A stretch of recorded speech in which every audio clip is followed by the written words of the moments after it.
நாம் தேவனிடத்தில் குடியிருக்க, தேவனுடைய சமாதானத்தை விரும்புகிறவர்களோடு கூட குடியிருப்போமாக. நம்முடையதான பாடுகள் நடுவிலே நமக்காக ஜெபிக்கிறவர்கள் மத்தியில் குடியிருப்போமாக. நம்முடைய நலன்கள் மேல் அக்கறை உள்ளவர்களோடு கூட குடியிருப்போமாக.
கர்த்தருடைய பரிசுத்த நாமத்திற்கு மகிமை உண்டாவதாக. சங்கீதம் 120. இந்த சங்கீதம் 120லேருந்து 134 சங்கீதம் வரைக்கும் ஆரோகண சங்கீதம்னு சொல்லப்பட்டிருக்கும். ஆரோகணம் சொன்னால் ஏறு வரிசைன்னு அர்த்தம். இந்த தமிழ் கர்நாடிக் இசையில் பார்த்திங்கன்னா ஆரோகணம் அவரோகணம்பாங்க.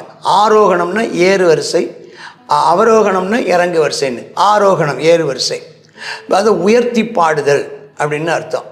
கர்த்தருக்கு ஸ்தோத்திரம் உண்டாவதாக. இந்த ஆரோகணம் அப்படிங்கிற இந்த வார்த்தைக்கு அர்த்தம் என்னென்னா, கர்த்தரை துதித்தல், வாங்க, அழைப்பு கொடுக்குதல். அலியா, திரும்ப வாங்க, எல்லாரும் வாங்க. எங்கே வாங்க? கர்த்தருடைய ஆலய பிரகாரத்துக்கு வாங்கன்னு. அப்போ நெருக்கத்திலே கர்த்தரை நோக்கி கூப்பிட்டேன்னு அவர் எனக்கு செவி கொடுத்தார். அப்போ ஒவ்வொரு வருஷத்துக்கு 3 முறை ஆலயத்துக்கு புறப்பட்டு செல்வார்கள். அந்த 3 முறையுமே சிலரால் போக முடியாமல் போயிடும். அப்போ நான் என்றைக்கு நான் ஆலயத்துக்கு போவேன்னு வாஞ்சையாக இருந்து ஜெபம் பண்ணுவார்களாம். அதுக்கு ஒரு வாய்ப்பு கிடைக்கிறதே அவளுக்கு பெரிய கிருபை. சரி, எங்கேருந்து புறப்படுறாங்க? 2, 3. கர்த்தாவை பொய் உதடுகள் உள்ள இடத்துல இருந்து, கபட நாவில் இருந்து தப்பித்து நான் உம்முடைய சமூகத்துக்கு வரணும்ப்பா. 2 வார்த்தை சொல்ல. கபட நாவுன்னா என்ன அர்த்தம்னா, உள்ளொன்று வைத்து வெளியொன்று பேசுதல். பேச்சில் தப்பே இருக்காது. அந்த ஆட்களுடைய பேச்சில், வார்த்தையில் தப்பு கண்டுபிடிக்க முடியாது. ஆனால் அவருடையதான இருதயத்தில் அதை மறைச்சிக்கிடுவாங்க. அவங்க தங்களுடைய நோக்கத்தை வெளிப்படுத்தாமல் வார்த்தைகளில் அவங்களை தப்பே கண்டுபிடிக்க முடியாது. அவங்க பேச்சில், வார்த்தைகளை நீங்கள் தப்பு கண்டுபிடிக்க முடியாது. ஆனால் அவங்களுடைய இருதயத்தின் சிந்தனைகளும் அவருடைய இருதயத்தின் நினைவுகளும் மனதில் வைத்திருக்கிறதான அந்த விஷயங்கள், கபடு வெளியே தெரியாது. ஆனால் ஆண்டவர் சொல்கிறாரு, இந்த பொய் உதடு, பொய் பேசுகிறாங்க, நமக்கு நம்மகிட்ட இதமாக பேசி நம்மகிட்ட காரியத்தை சாதித்து கொள்வதற்காக பொய்யும் கபடும் பேசுவாங்க. ஆனால் உண்மையிலேயே அவள் அப்படிப்பட்டவள் அல்ல. அவங்கள பார்த்து கேட்குறா, ஏன் கபடனாவே உனக்கு என்ன கிடைக்க போகுதோ தெரியலை, உனக்கு என்ன செய்யப்பட போகுதோ தெரியலை அப்படின்னு சொல்வது போல. அப்போ அதுக்கு ஒரு பதில் இருக்குது. என்ன செய்யப்படும்? பலவாண்டிய கூர்மையான அம்பு உன்னை பாதிக்கும், சூரச்செடி இருக்கும் தழல் நெருப்பு தான் உனக்கு கிடைக்க போகுது அப்படின்னு சொல்கிறார். 5வது வசனம். 5வது வசனத்தில் என்ன சொல்கிறாருன்னா, ஐயோ, நான் மேசேக்கிலே சஞ்சரித்தது போதும், கேதாரின் கூடாரங்களில் குடியிருந்தது போதும். இந்த மேசேக் அப்படிங்கிறது யாப்பேத்தினுடைய சந்ததி, வடக்க இருக்கிறாங்க மேசேக். இந்த மேசேக்கு அப்படிங்கிற சந்ததியை குறித்து நாம் பார்க்குறோம். மேசேக். அடுத்தது இன்னொரு கேதாருங்கிறது யாருன்னு கேட்டால் இஸ்மவேலருடைய சந்ததி. இவங்க 2 பேரும் எதுக்கு எடுத்தாலும் சண்டை போடுறவங்க.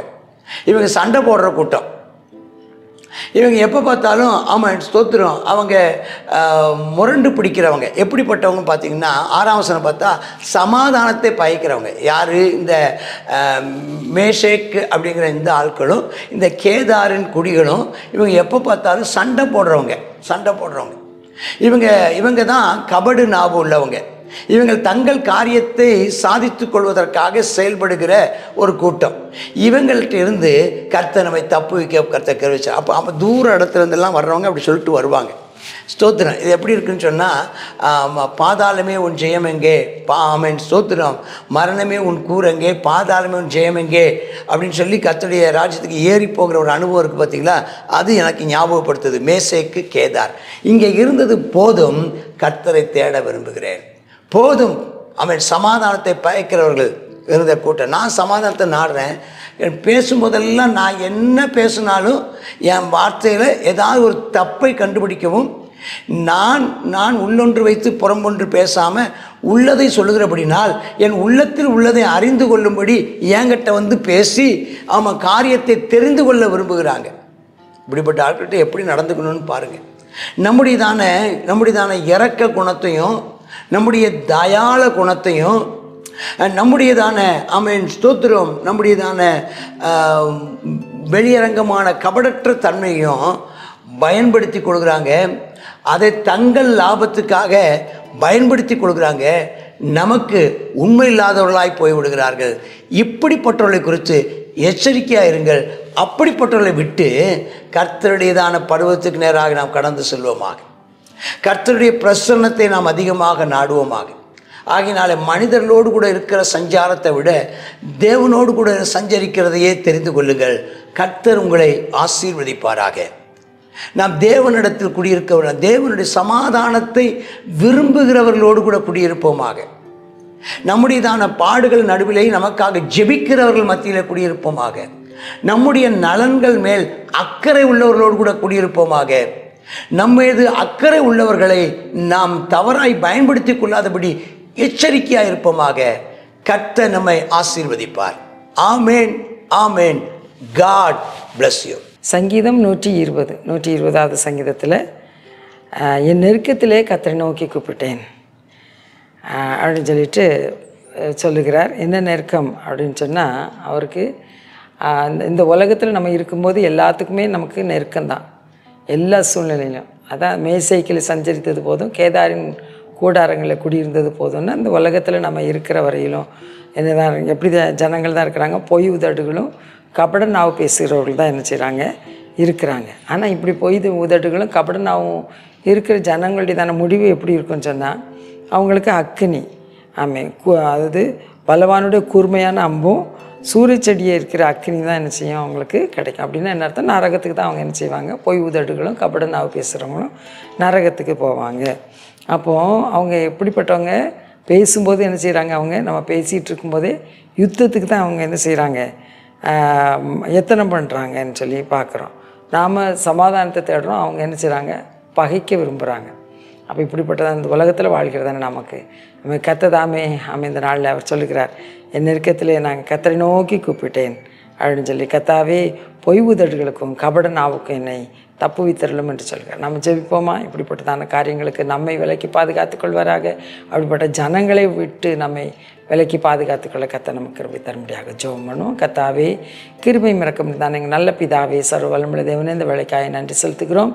இந்த நாளிலும் கத்தாவே இந்த உலகத்தில் என்னப்பா பொய் உதடுகளும் அப்போ கபட நாவு பேசுகிற ஜனங்களும் கத்தா வாழ்கிறதான என்னப்பா தேசத்தில் நாங்கள் குடியிருக்கிறோம்ப்பா.